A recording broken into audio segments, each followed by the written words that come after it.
Malakas ang buhos ng ulan. Ang malalim na ugong ng kulog ay tila dumadagdag sa bigat ng bawat hibla ng kanyang pagkatao. Sa gitna ng nagngangalit na bagyo, itinulak si Angelica palabas ng mansyon ng mga Villaral. Bit-bit ang isang maliit na kumot na bumabalot sa kanyang bagong silang na anak. "Lumayas ka! Hindi ka nabibilang dito, ahas ka!" Narinig niya ang matinis na boses ni Pilar, ang kanyang biyenan, na sumabay sa hampas ng hangin. Bawat salita ay parang matatalim na patalim na humihiwa sa kanyang puso. "Hindi ka kailanman magiging Villaral. Ang anak mong yan? Hindi yan dugo ng anak ko. Isa kang manloloko." Napaigting ang hawak niya sa kanyang sanggol. Ang munting nilalang sa kanyang bisig ay umiiyak. Ang bawat hikbi ay pumupunit sa kanyang kalooban. Bakit? Bakit nangyayari ito?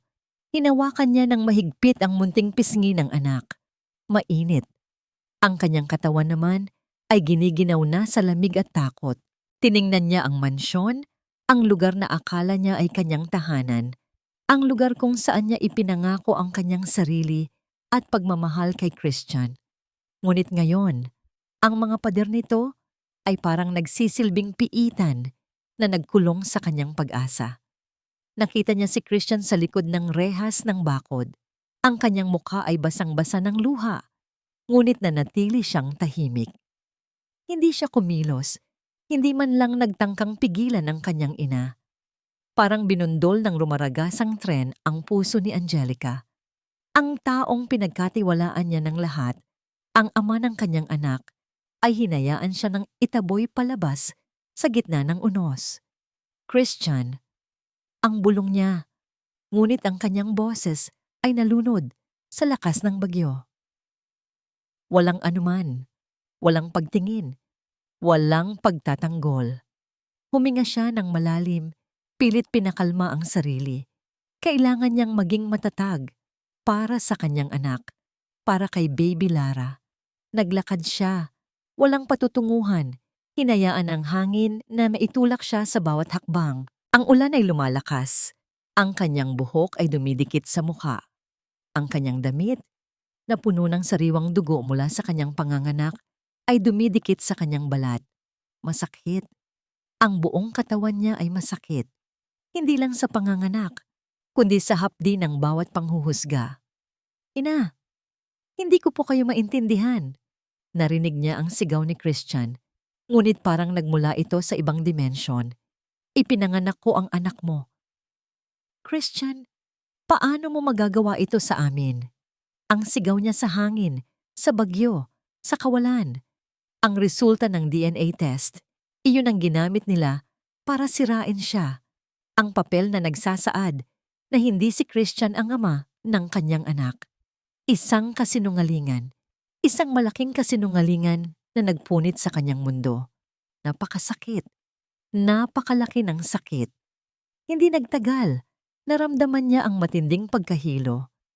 Parang bumibigat ang kanyang mga talukap. Natumba siya, ngunit pilit niyang iniligtas ang kanyang anak mula sa pagkakabagsak.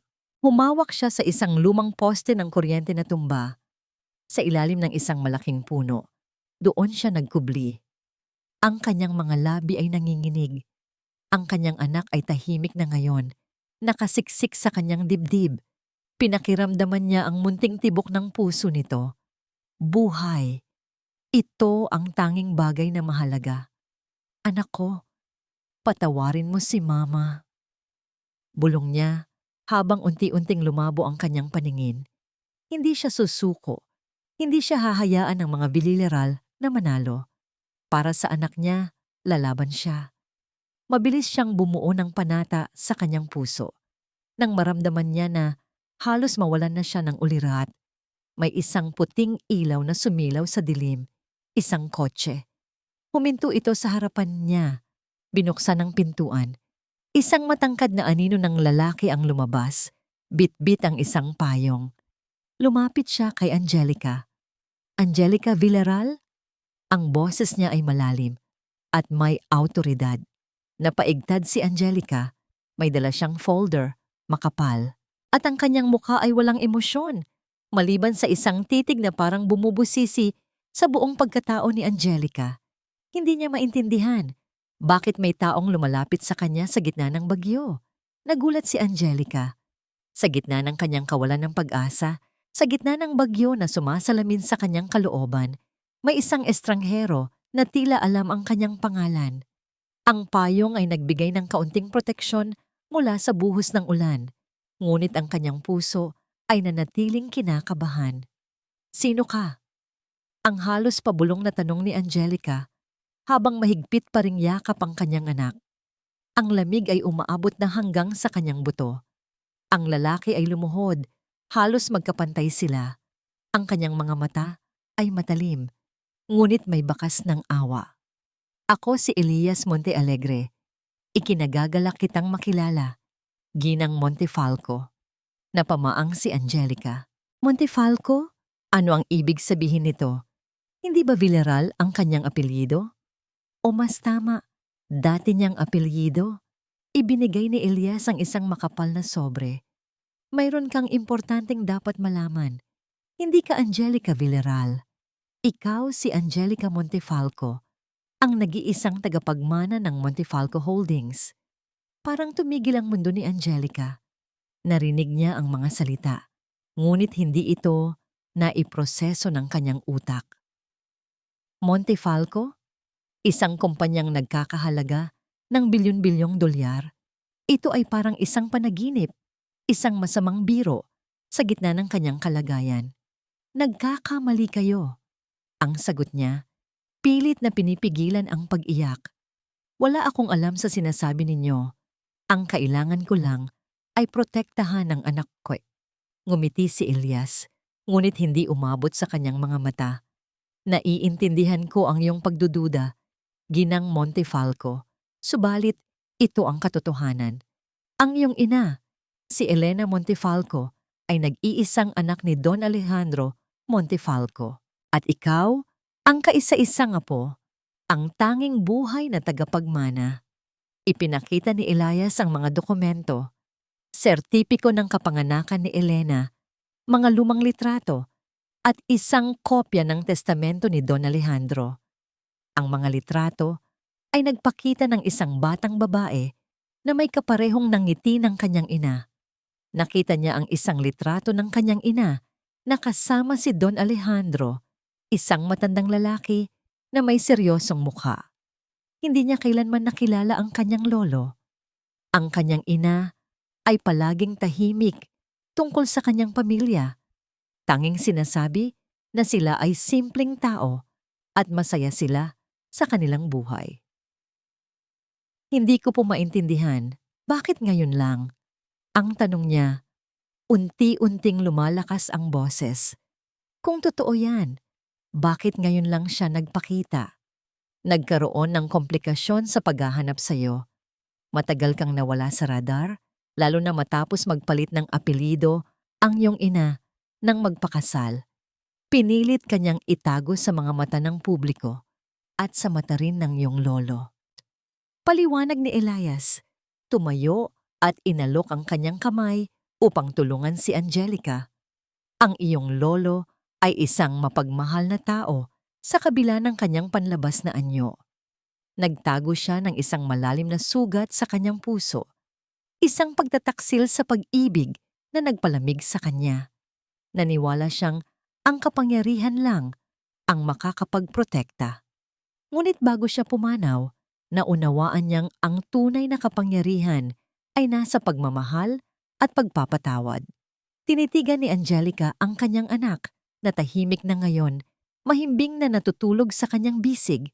Ang kanyang munting mukha ay walang malay, inosente. Ang testamento niya ay hindi lang tungkol sa bilyon-bilyong piso, Ginang Montefalco, patuloy ni Elias. Ito ay tungkol sa isang pagkakataon. Isang pagkakataon upang ipagtanggol ang iyong sarili, ang iyong anak. Isang pagkakataon upang muling itayo ang iyong buhay. At higit sa lahat, upang maging inspirasyon sa iba. Biglang lumitaw sa isip ni Angelica ang mukha ni Pilar, ang nakakainsultong mga salita. Ang live stream na nagpahiya sa kanya sa buong mundo. Ang sakit, ang galit, ang pagnanais na makita silang magdusa, ang pera, ang kapangyarihan. Ito ba ang magiging sandata niya? Dahan-dahan. Kinuha ni Angelica ang sobre mula kay Elias. Binuksan niya ito at sa gitna ng buhos ng ulan, nabasa niya ang mga salita. Ako, si Don Alejandro Montefalco, ay ipinapamana ang lahat ng aking ari-arian, negosyo, at lahat ng nauugnay rito sa aking nag-iisang apo, si Angelica Elena Montefalco. Ang kanyang kamay ay nanginginig. Ang kanyang lolo, na hindi niya kailanman nakilala, ay nagbigay sa kanya ng isang pagkakataong mabuhay muli. Ngunit hindi lang iyon. Ito ay isang pagkakataon upang maghiganti. Itinaas niya ang kanyang tingin kay Elias. Ang kanyang mga mata, na kanina'y puno ng luha, ay unti-unting napalitan ng apoy. Ang determinasyon ay nag-alab sa kanyang puso. Sige, tatanggapin ko ang lahat. Ang matigas na sabi niya. Ngunit may isang kondisyon. Ngumiti si Elias. Ang kanyang nangiti ay parang nagtatago ng maraming bagay. Ano yon, Ginang Montefalco? Gusto kong tulungan mo ako.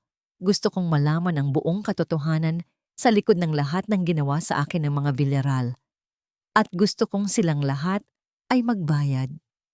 Huminga siya ng malalim. Ang kanyang boses ay nanginginig sa galit at determinasyon. Gusto kong maramdaman nila ang bawat sakit na idinulot nila sa akin. Bawat kahihiyan, bawat luha. Tumango si Elias. Ang kanyang muka ay seryoso na ngayon. Nais kong marinig ang iyong buong plano, Ginang Montefalco. Mula sa gabing iyon, ang buhay ni Angelica ay nagbago ng radikal. Ang lumang Angelica, ang mapagkumbabang asawa ni Christian Villarreal na sunod-sunuran sa pamilya ng asawa, ay namatay sa gitna ng bagyo. Ang ipinanganak ay si Angelica Montefalco, tagapagmana ng $1 bilyong na imperyo, at ang misyon niya ay hindi lang para mabuhay, kundi para manalo. Ibinigay ni Elias ang lahat ng suporta. Inilipat sila ni Angelica at ni Baby Lara sa isang ligtas at komportabling lugar, isang penthouse suite na pag-aari ng Montefalco Holdings. Hindi na sila nagutom, hindi na nilamig. Ngunit ang init ng galit sa puso ni Angelica ay nanatili. Araw-araw, binubusog siya ni Elias sa kaalaman. Nagtuturo siya tungkol sa mundo ng negosyo, batas, at mga komplikasyon ng pagiging isang CEO. Pinalitan niya ang mga damit ni Angelica, binigyan siya ng mga bagong aral sa pagpapahayag ng sarili at sa pagiging matikas. Ang kapangyarihan ay hindi lang pera. Ginang Montefalco, sabi ni Elias isang hapon. Habang si Angelica ay nakatitig sa screen ng laptop, pinag-aaralan ang mga financial report ng Villarreal Holdings. Ito ay kaalaman, koneksyon, at higit sa lahat, pagiging mapanuri. Ang kanyang isip ay parang esponga na sumisip-sip ng lahat ng impormasyon sa bawat datos na kanyang nakikita tungkol sa pagbagsak ng Villarreal Holdings. Sa bawat numero na nagpapakita ng kanilang pagkalugi, ang nangiti sa kanyang labi ay unti-unting lumalalim. Nakita niya ang isang live stream ni Pilar na nagkukunwari pa ring maligaya at mayaman habang nilalait siya. Ang babaeng yan, ang walang pusong ina na umalis sa kanyang anak, hindi siya karapat-dapat na Montefalco, isang oportunista. Sa bawat salita ni Pilar, tinitigan ni Angelica ang kanyang anak na mahimbing na natutulog sa tabi niya. Ang munting nilalang na ito ang kanyang inspirasyon, ang kanyang dahilan upang lumaban. Ngunit sa bawat panlalait ang kanyang puso ay naninigas. Ang Villarreal Holdings ay nasa bingit na ng pagkalugi, Ginang Montefalco, sabi ni Elias habang ibinibigay ang isang folder. Maraming utang at ang mga proyekto nila ay puro palpak. Ang kanilang imahe ay bumababa. Ang pagpapabagsak sa kanila ay hindi magiging mahirap. Ngunit kailangan itong gawin ng may estratehiya at walang awa. Binuksan ni Angelica ang folder. Nakita niya ang mga pangalan ng mga kumpanya na nakipag-ugnayan sa Villarreal, mga bangko, mga investors, lahat ng nakapaligid sa kanila, bulong ni Angelica. Kailangan nilang maramdaman ang bawat paghihirap na idinulot nila sa akin. Ang pinakamahalagang aspeto ng paghihiganti ay ang pagiging handa. Ginang Montefalco. Paalala ni Elias, huwag kang padadala. Sa emosyon, ang laro na ito ay chess, hindi dama. Sa mga sumunod na linggo, hindi lang ang kaalaman ni Angelica ang umunlad. Ang kanyang buong pagkatao ay nagbago. Mula sa isang babaeng takot at mahina, naging isa siyang matikas at seryosong babae. Ang kanyang mga mata ay nanatiling alerto. Ang kanyang pananalita ay naging diretso at may bigat. Isang araw, habang nag-aaral siya ng mga legal na dokumento, biglang sumagi sa isip niya ang mukha ni Christian. Ang kanyang mga mata na puno ng luha noong gabing iyon. Ang kanyang kawalan ng kakayahan na kumilos, na paigting ang kanyang panga. Hindi siya papayag na ang munting pagdududa o awa ay makasira sa kanyang misyon. Ang plano niya ay malinaw. Una, sirain ang reputasyon at pinansyal na pundasyon ng Villarreal Holdings. Pangalawa, ilantad ang katotohanan sa likod ng huwad na DNA test. At pangatlo, iparamdam kay Pilar ang bawat sakit na kanyang naranasan. Ginang Montefalco, may natanggap tayong imbitasyon, sabi ni Elias, habang ipinapatong sa mesa ang isang marangyang sobre.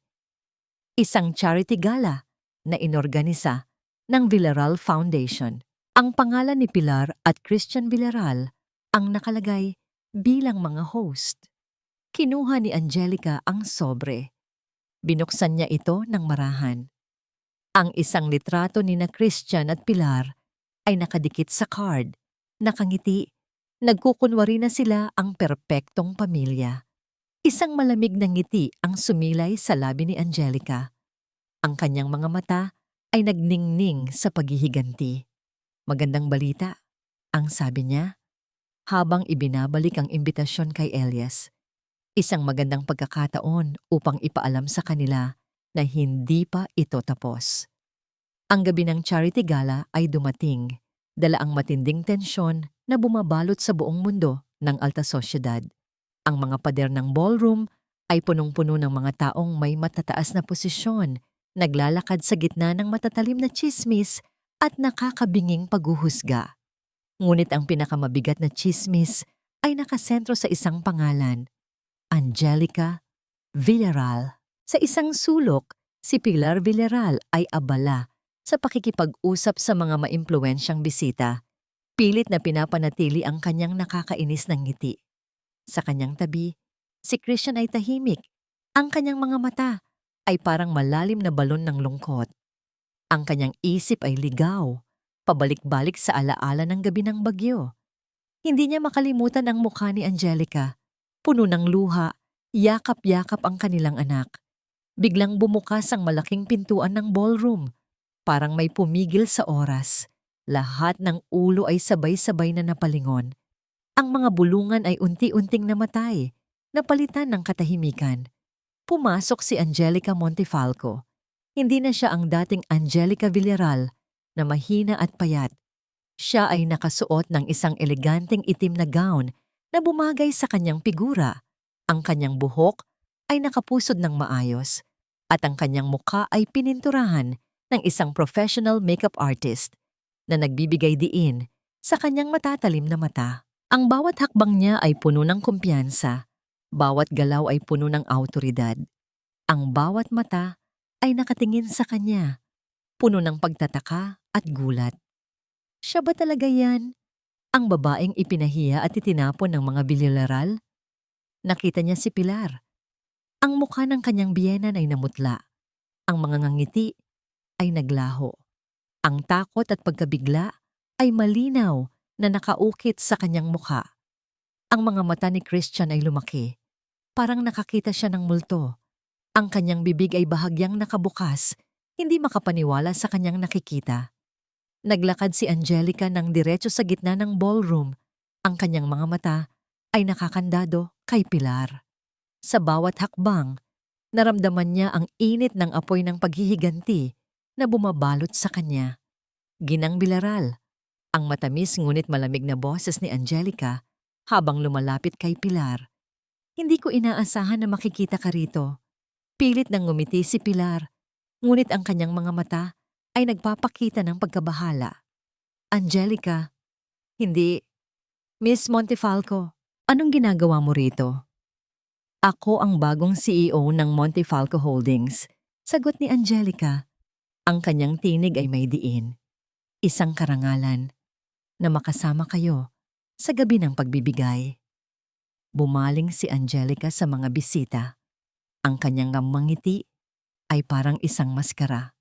Ikinagagalak kong ipahayag na ang Montefalco Holdings ay magbibigay ng malaking donasyon sa Villaral Foundation ngayong gabi bilang suporta sa inyong hangarin na makatulong sa mga kababaihang biktima ng karahasan at pang-aapi. Isang bulungan ang kumalat sa buong ballroom. Ang Villaral Foundation ay kilala sa kanilang pagsuporta sa mga kababaihan, ngunit ang irony ay napakalaki. Para hindi mapansin, ang mga mata ni Pilar ay naglalagablab sa galit, ngunit hindi siya makapagsalita. Ang pagiging disente ay pumigil sa kanya. Lumapit si Christian. Ang kanyang mukha ay puno ng pighati. Angelica, kailangan nating mag-usap. Tiningnan ni Angelica si Christian. Ang kanyang mga mata ay walang emosyon. Wala na tayong pag-uusapan, Ginoong Villaral. Ang tanging bagay na meron tayo ay ang naghihintay na katarungan. Nagbigay siya ng isang huling ngiti kay Pilar na parang isang malamig na pangako. Umaasa akong masisiyahan kayo sa gabi, Ginang Villaral. Bumalik si Angelica sa kinatatayuan ni Elias. Ang abogado ay nakangiti, puno ng paghanga. Magaling, Ginang Montefalco. Ang mensahe ay malinaw. Umalis si Angelica sa entablado, ngunit ang kanyang presensya ay nanatili. Ang kanyang mga salita ay parang umaalingaw-ngaw sa mga dingding ng ballroom. Nang paalis na si Angelica, habang papalabas sa pintuan, muling hinarang siya ni Christian. Ang kanyang mukha ay basang-basa ng luha, ang kanyang mga mata ay puno ng pagmamakaawa. Angelica, please! Ang pabulong na sigaw ni Christian. Kailangan nating mag-usap. Kailangan mong marinig ang aking panig. Hindi ito ang nakikita mo. Iba ang lahat. Tiningnan ni Angelica si Christian. Ang kanyang mukha ay walang emosyon. Wala akong gustong marinig mula sa iyo. Ang tanging bagay na alam ko ay ang katotohanan na itinapon mo kami sa gitna ng bagyo. Kailanman ay hindi ko yan makakalimutan. Huminga siya ng malalim. Ang kanyang boses ay malamig at matalim. Kailangan nating mag-usap, Ginoong Villaral? Para saan? Para marinig ang isa pang kasinungalingan? Wala na tayong pag-uusapan, maliban sa korte. Tumalikod si Angelica at naglakad palayo. Iniiwan si Christian na nakatayo doon, nag-iisa sa gitna ng mga bulungan at mapanuring tingin. Ngunit bago pa siya makalabas ng tuluyan, narinig niya ang naghihirap na bulong ni Christian. Angelica, kailangan nating mag-usap. Ang paglitaw ni Angelica sa charity gala ay naging mainit na usapan sa buong lipunan. Ang dating Angelica Villaral ay naging isang alamat, isang kwento ng pagbangon na nagpukaw ng interes at takot. Para kay Angelica, iyon ay simula pa lang. Sa mga sumunod na linggo, patuloy niyang inatake ang Villaral Holdings sa iba't ibang paraan. Sa pamamagitan ng Montefalco Holdings, inilabas niya ang mga ulat sa pananalapi na nagpapakita ng matinding pagkalugi ng mga Villaral, mga utang na hindi mabayaran at mga proyektong bigo. Ang mga balita ay kumalat na parang apoy sa kagubatan. Sinisira ang reputasyon ng pamilya na pilit pinananatili sa loob ng maraming taon. Ang kanilang mga stocks ay bumababa ng mabilis, Ginang Montefalco. Sabi ni Elias isang umaga, habang inilalatag ang mga ulat sa desk ni Angelica. Ang mga investors ay nawawalan na ng tiwala. Marami na ang kumakalas sa kanila. Isang malamig na ngiti ang sumilay sa labi ni Angelica. Magaling! Kailangan nilang maramdaman ang bawat pagbagsak. Ngunit hindi nagpatalo si Pilar.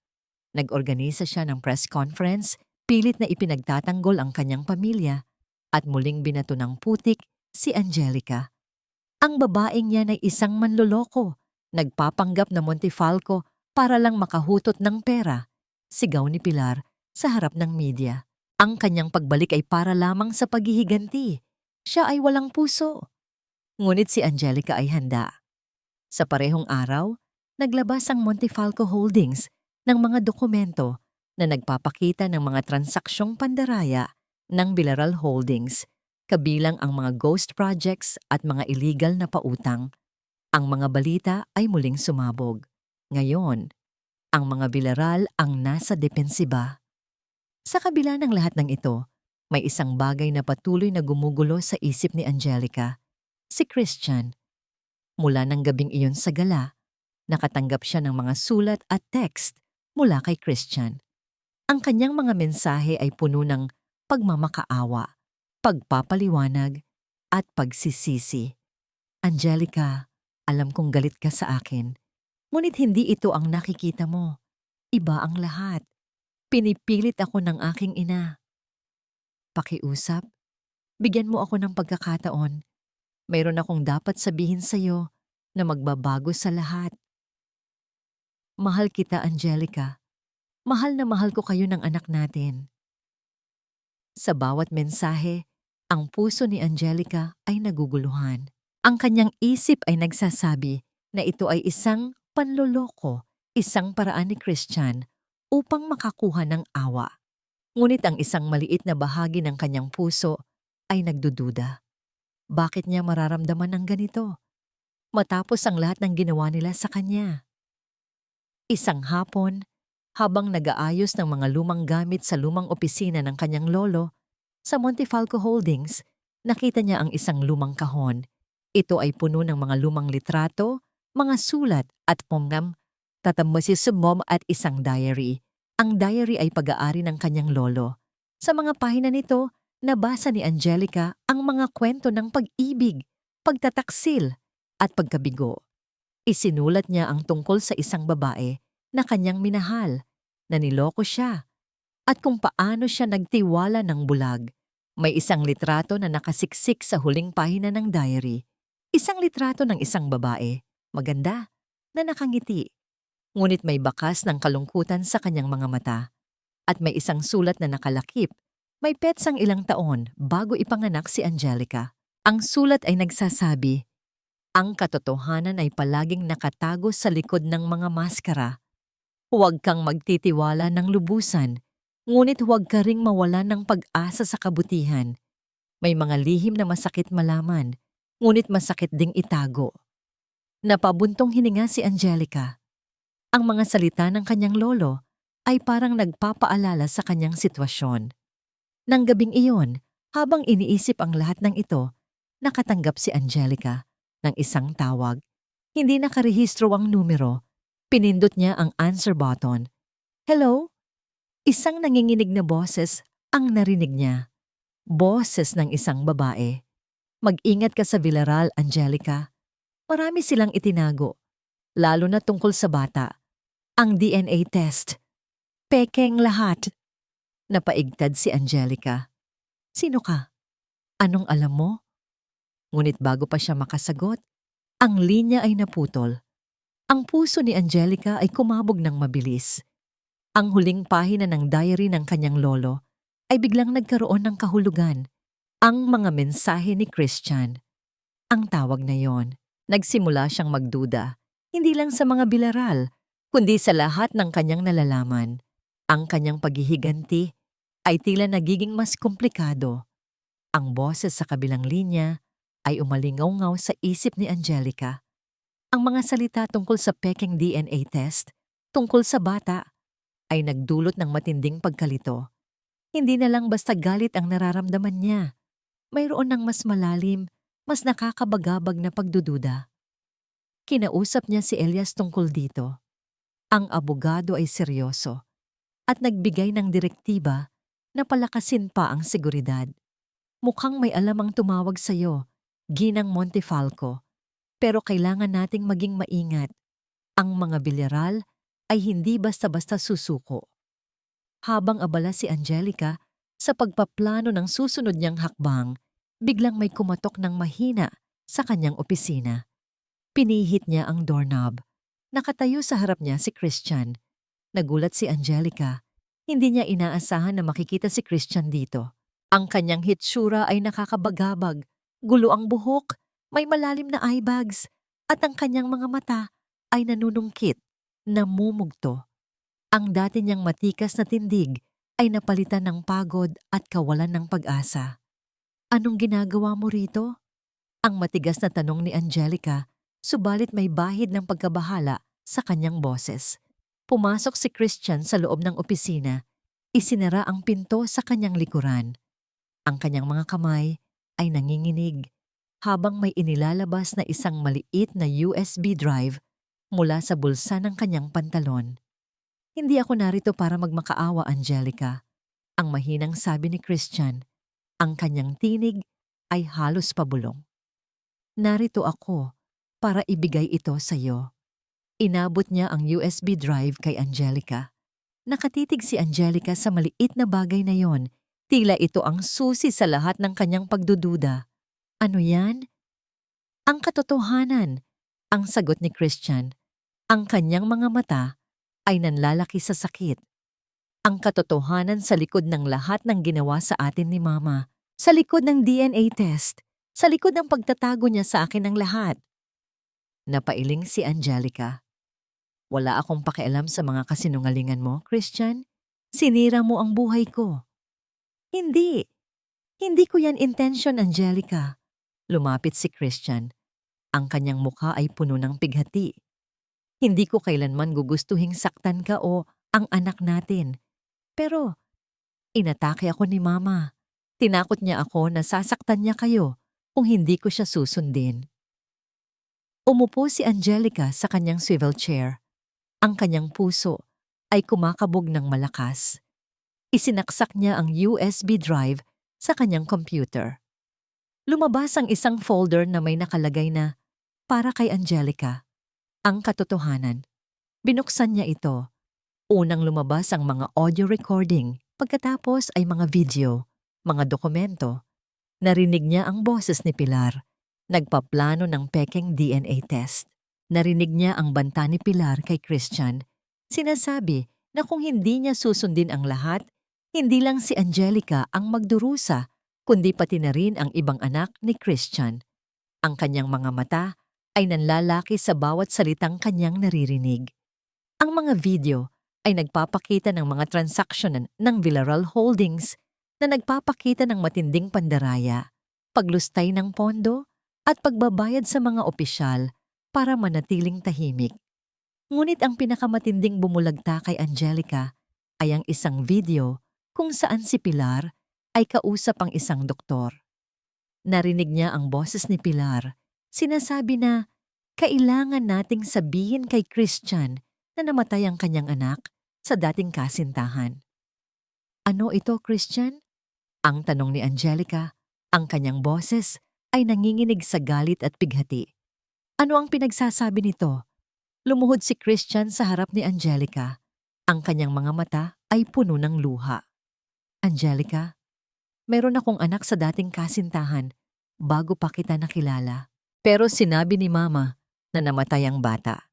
Ginawa niya yan para hindi ko nahanapin ang bata at para maikasal ako sa'yo, para magamit niya ang posisyon mo para makakuha ng pera. At nang malaman niyang buntis ka at hindi niya kayang pigilan ang kasal natin, sinabi niya na peke ang DNA test para itulak ka papalayo at para mapasok niya ako sa isang arranged marriage sa isang anak ng mayaman para mailigtas ang Villarreal Holdings. Parang bumagsak ang buong mundo ni Angelica. Ang galit, ang sakit, ang kawalan ng paniniwala. Hindi lang siya ang biktima. Biktima rin si Christian sa kanyang sariling ina. Hindi ko alam na kasama pala sa plano niya na sirain kayo. Angelica, pinilit niya ako. Pinaghiwalay niya tayo.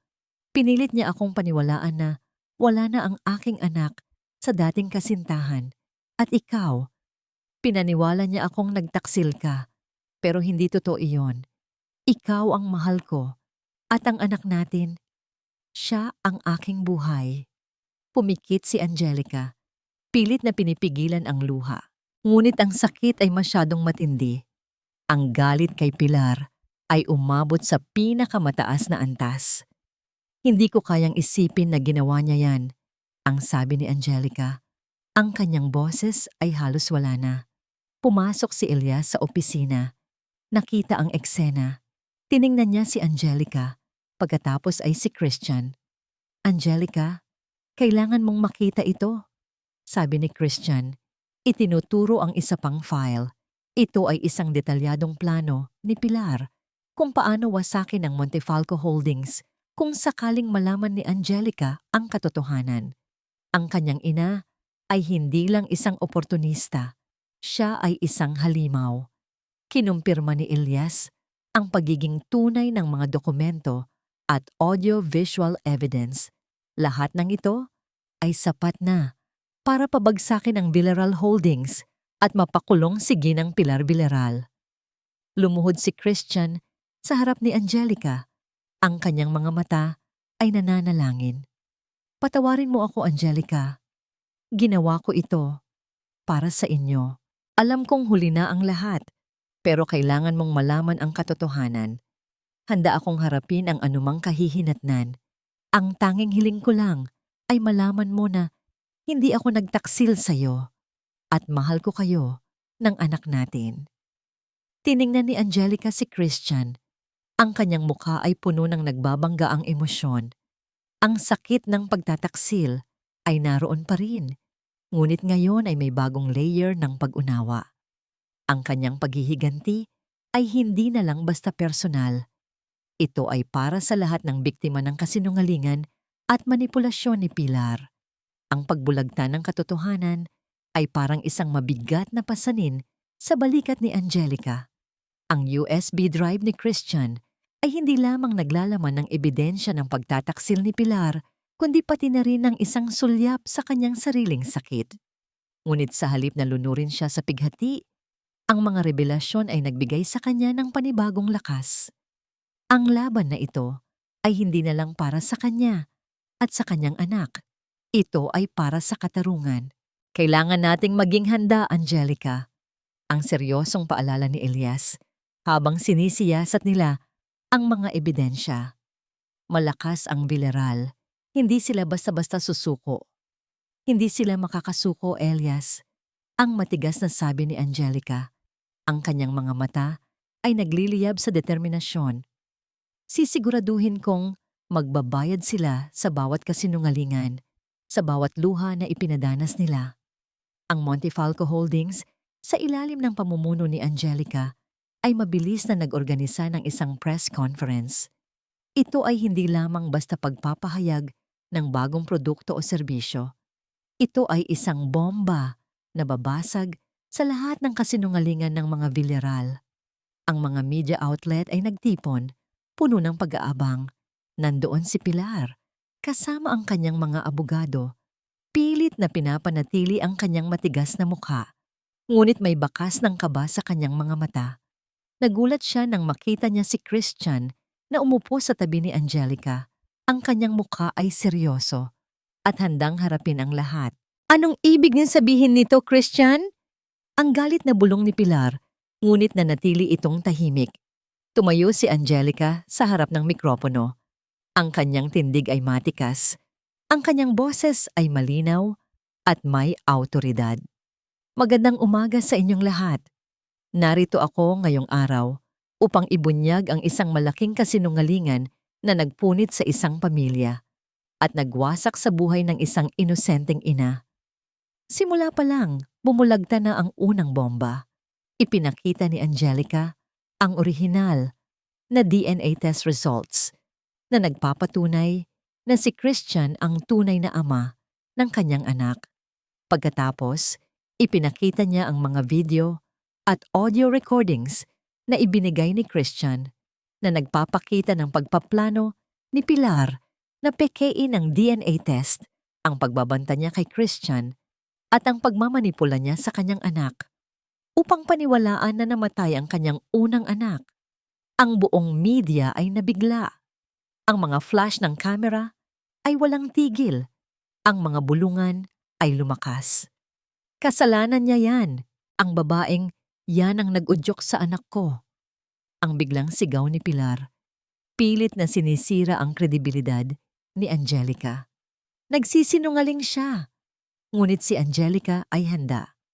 Ang lahat ng ebidensya ay magpapatunay ng kasinungalingan at pagmamanipula ni Ginang Pilar Villaral. Pagkatapos, tumayo si Christian. Ang kanyang boses ay nanginginig, ngunit malinaw. Ako po si Christian Villaral at narito ako upang aminin ang aking mga pagkakamali at ibunyag ang lahat ng katotohanan. Ang lahat ng sinabi ni Angelica Montefalco ay totoo. Ang aking ina, si Pilar Villaral, ay nagplano ng lahat upang sirain si Angelica at kontrolin ang aking buhay.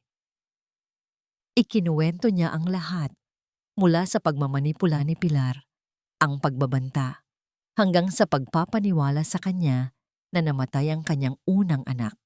Sa bawat salita, mas lalong bumabagsak ang imahe ni Pilar. Ang mukha ni Pilar ay namutla. Ang kanyang mga mata ay nanlalaki sa takot. Alam niyang tapos na siya.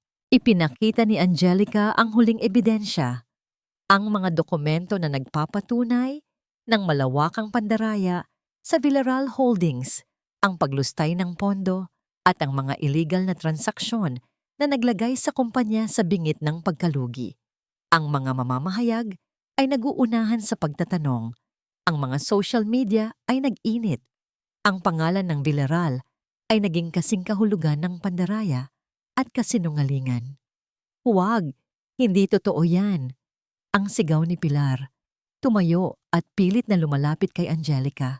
Subalit hinarangan siya ng mga gwardya. Binayaran ka ng babaeng yan, Christian. Sinisiraan mo kami.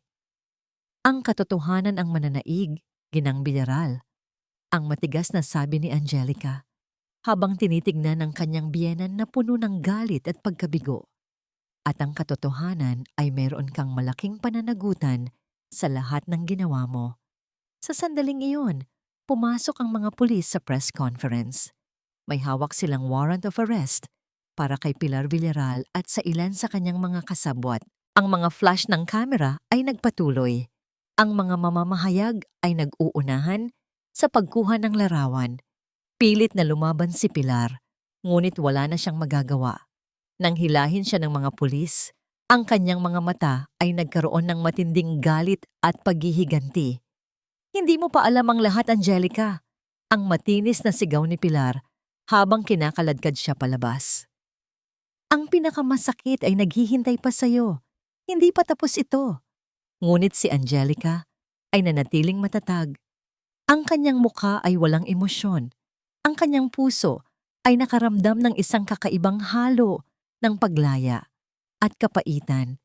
Ang kanyang paghihiganti ay natapos na, ngunit ang sakit ay nanatili. Matapos ang malaking pagbubunyag, ang mundo ng mga Villaral ay tuluyang gumuho.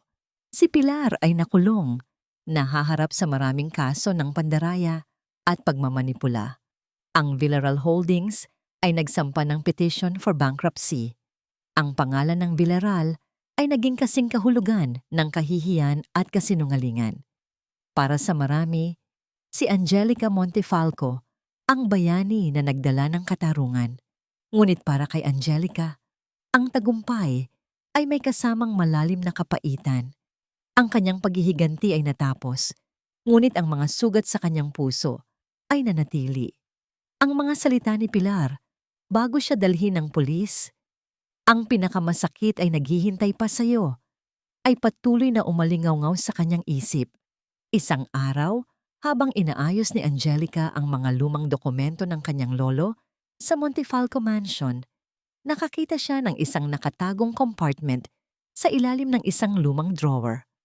Sa loob nito ay may isang nakabalot na kahon. Nang buksan niya ito, nakita niya ang isang koleksyon ng mga lumang sulat at ilang litrato.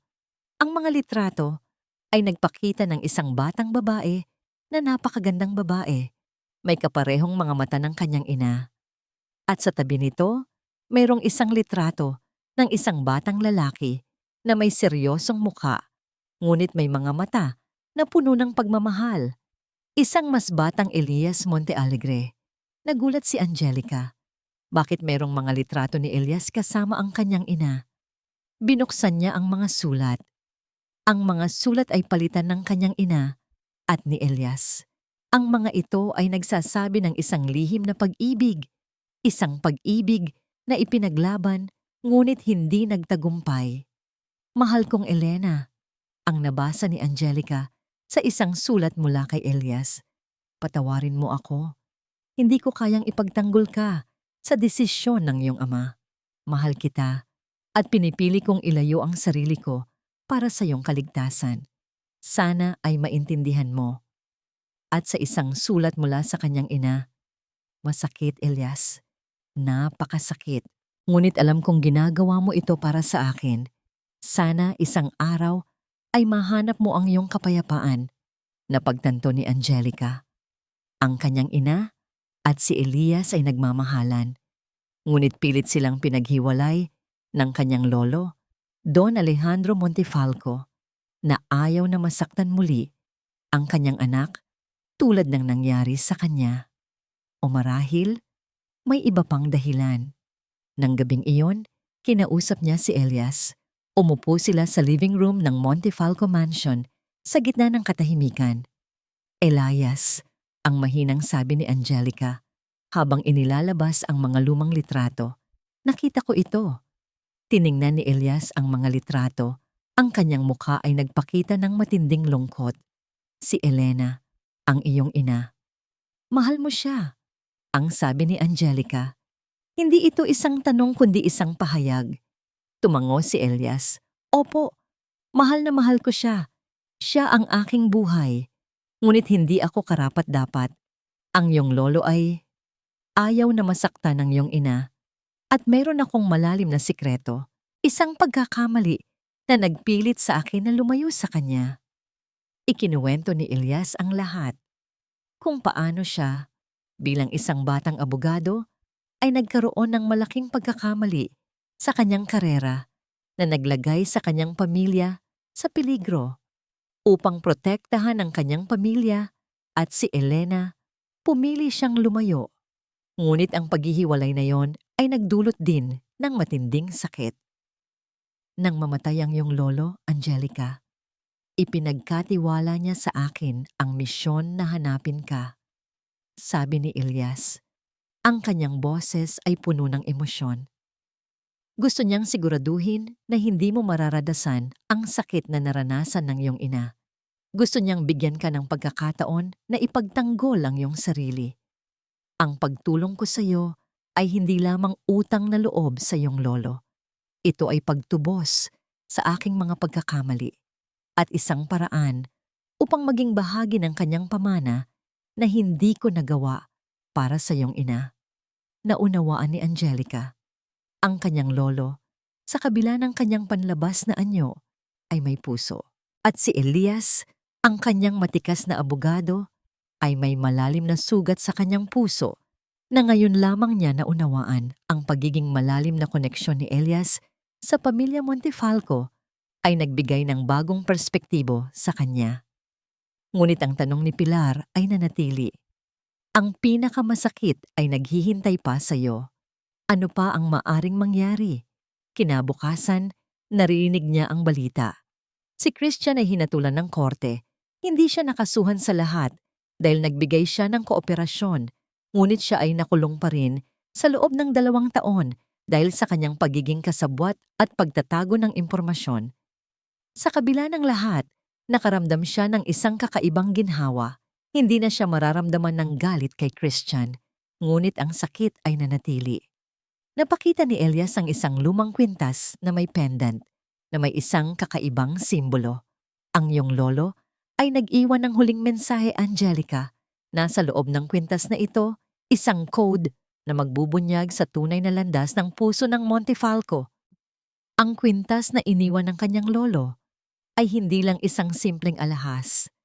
Ito ay isang testamento, isang lihim na mensahe na nagtatago ng isa pang layer ng pamana ng Montefalco. Kasama si Elias, maingat na inanalisa ni Angelica ang bawat detalye ng pendant, ang mga kakaibang simbolo na nakaukit dito. Matapos ang ilang oras ng pagsisikap, natuklasan ni Elias na ang mga simbolo ay isang cipher, isang sinaunang paraan ng pagtatago ng mensahe. Nang ito ay kanilang ma-decode, lumabas ang isang serye ng mga salita na tila direktang nakasulat para kay Angelica. Ang kapangyarihan ay sandata, ngunit ang pagmamahal ay kalasag. Ang paghihiganti ay panandalian, ngunit ang pagpapatawad ay pangmatagalan. Gamitin ang iyong kapangyarihan hindi para wasakin, kundi para itayo. Ibalik ang pag-asa sa mga nawawalan. Ang tunay na Montefalco ay hindi nakikita sa kayamanan, kundi sa puso na may kakayahang magpatawad at maghilom. Napakasakit ng bawat salita, ngunit kasabay nito ay nagdulot ng kapayapaan sa puso ni Angelica. Ang kanyang lolo, ang taong akala niya ay malamig at matigas, ay nagbigay sa kanya ng pinakamahalagang aral. Ang paghihiganti ay nagbigay sa kanya ng katarungan, ngunit ang pagpapatawad ang magbibigay sa kanya ng kalayaan. Inilabas niya ang kanyang cellphone at pinuntahan ang kontak ni Christian. Matagal siyang nag-alinlangan, ngunit sa huli, tinawagan niya ito. Kinabukasan, binisita ni Angelica si Christian sa kulungan. Ang dating mayabang at mapagmataas na Christian ay napalitan ng isang mapagkumbabang lalaki na may malalim na pagsisisi. Angelica! Ang mahinang sabi ni Christian, ang kanyang mga mata ay puno ng pagtataka. Salamat sa pagbisita. Umupo si Angelica sa harap niya. Nalaman ko na ang lahat, Christian. Ang lahat ng ginawa ng iyong ina. Yumuko si Christian. Ang kanyang balikat ay nanginig. Patawarin mo ako, Angelica. Wala akong araw na hindi ko pinagsisisihan ang lahat ng nangyari. Pinilit ako ni Mama. Hindi ko alam ang gagawin ko noon.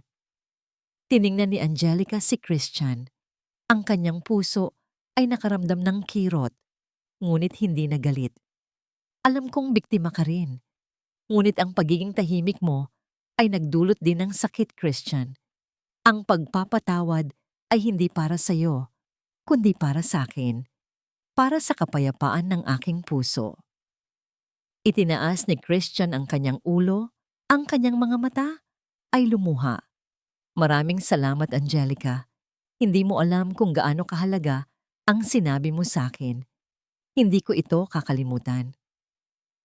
Patawarin mo ang sarili mo, Christian, ang sabi ni Angelica. At pagkatapos mong makalaya, sana ay magsimula ka ng bagong buhay, isang buhay na may pananagutan, at sana, balang araw, ay makilala mo ang anak natin, makikilala niya ang kanyang ama. Niyakap ni Christian ang rehas, ang kanyang mga luha ay umaagos. Hindi ito isang yakap ng pag-ibig, kundi isang yakap ng pasasalamat at pagtubos. Sa loob ng ilang buwan, ipinagpatuloy ni Angelica ang kanyang mga plano. Hindi na lang basta negosyo ang pinagtutuunan niya ng pansin. Ginawa niyang misyon ang bawat salita mula sa kwintas ng kanyang lolo.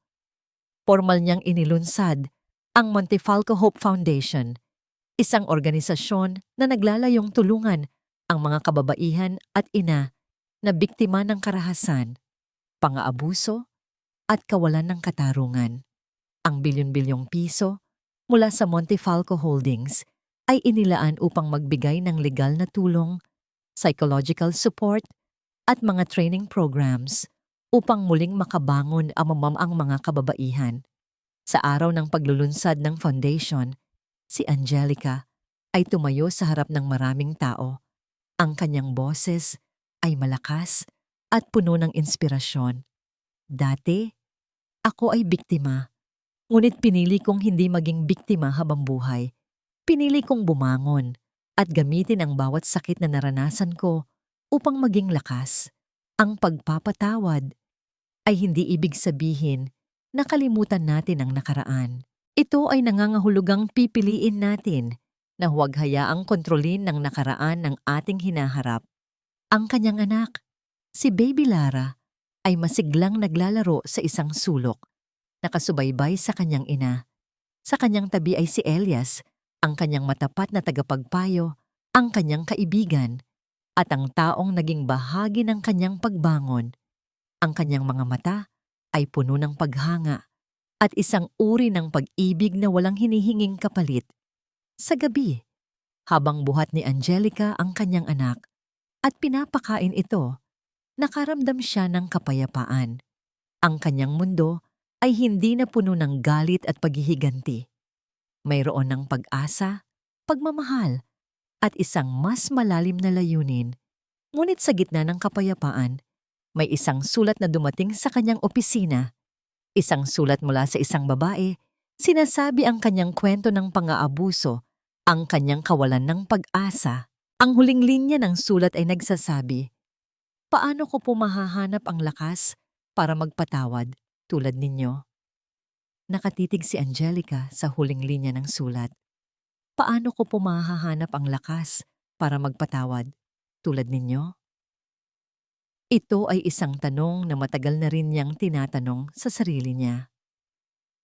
Sa bawat araw na lumilipas, sa bawat biktima na kanyang natutulungan sa Montefalco Hope Foundation, lalo niyang naiintindihan ang kahulugan ng pagpapatawad.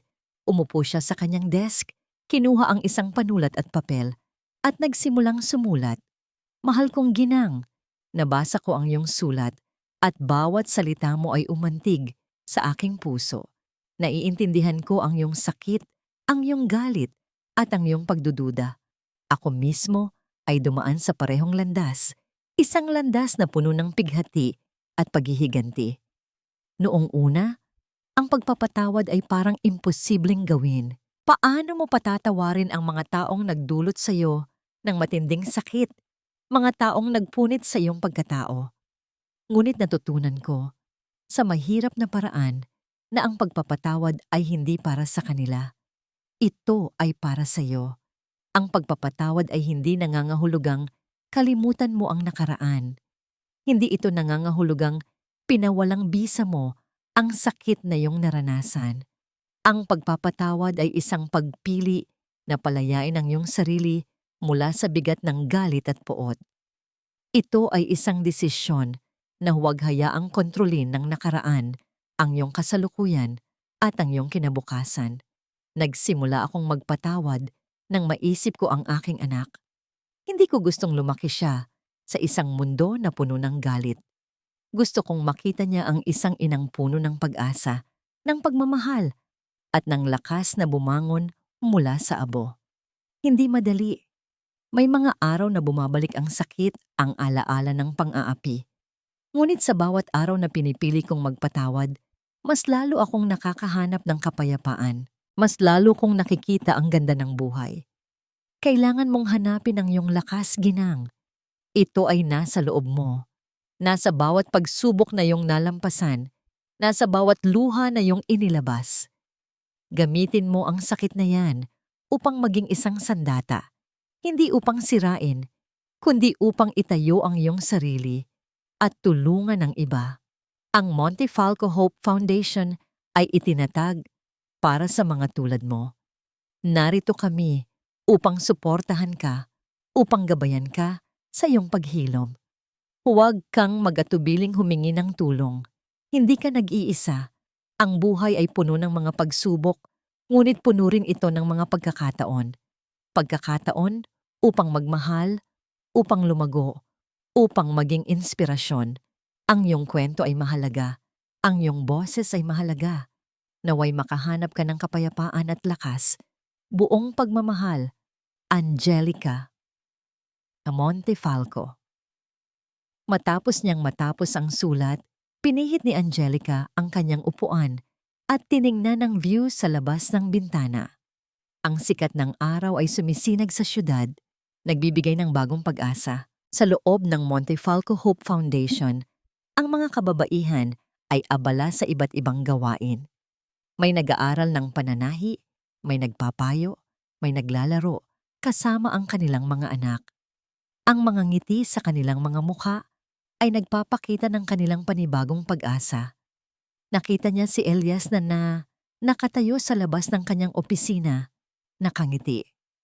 Ang kanyang mga mata ay nagpapakita ng isang pagmamahal at paghanga na malalim at tahimik. Hindi ito ang pag-ibig na nagmamadali, kundi ang pag-ibig na lumalago sa paggalang at pag-unawa. Ang kanilang relasyon ay higit pa sa magkatrabaho. Sila ay naging magkapamilya, magkasama sa misyon ng pagbibigay pag-asa. Inakay ni Angelica ang kanyang anak, si Lara, na ngayon ay masigla at puno ng buhay. Magkasama silang lumabas ng opisina at naglakad sa parke. Ang munting kamay ni Lara ay mahigpit na nakakapit sa kanyang kamay. Ang tawa ni Lara ay musika sa kanyang tenga. "Mama, tingnan mo ang butterfly!" Ang sigaw ni Lara habang tumatakbo. Ngumiti si Angelica. Ang kanyang puso ay puno ng kapayapaan. Ang nakaraan ay naiwan na. Ang hinaharap ay maliwanag. Sa ilalim ng araw, habang pinagmamasdan niya ang kanyang anak na masayang naglalaro, naramdaman ni Angelica ang isang buong bagong kabanata ng kanyang buhay.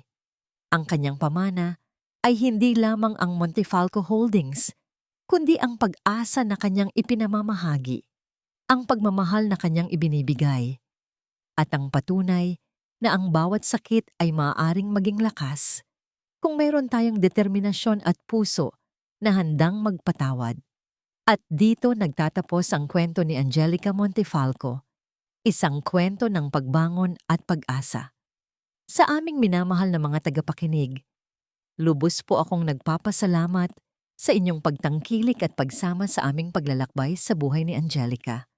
Bilang inyong manunulat, bawat kabanata na aking isinulat ay parang paghubog ng isang bagong mundo, puno ng emosyon, twist at aral. Naramdaman ko ang bawat sakit, galit at sa huli ay ang tagumpay at kapayapaan na naranasan ni Angelica. Sana po ay naramdaman ninyo ang puso ng kwentong ito, na ang pag-ibig ay hindi lang basta romansa, kundi pati na rin ang pagmamahal sa kapwa, ang pagmamahal sa sarili, at ang pagmamahal na lumalampas sa anumang pagsubok. Sana ay napatunayan nitong ang pagpapatawad ay isang mahirap, ngunit napakahalagang desisyon na nagbibigay ng tunay na kalayaan, at ang pag-asa, ito ang ilaw na gumagabay sa atin sa pinakamadilim na sandali. Naway maging inspirasyon si Angelica sa bawat isa sa atin upang piliin ang paghilom at katarungan sa puso. Kung mayroon po kayong nais ibahagi, mga saloobin o anumang naramdaman habang nakikinig, huwag po kayong mag-atubiling mag-iwan ng komento. Ang inyong feedback po ang aming inspirasyon upang patuloy na gumawa ng mga kwentong kukurot sa inyong puso. Maraming salamat po muli sa inyong lahat at hanggang sa muling pagkukwento.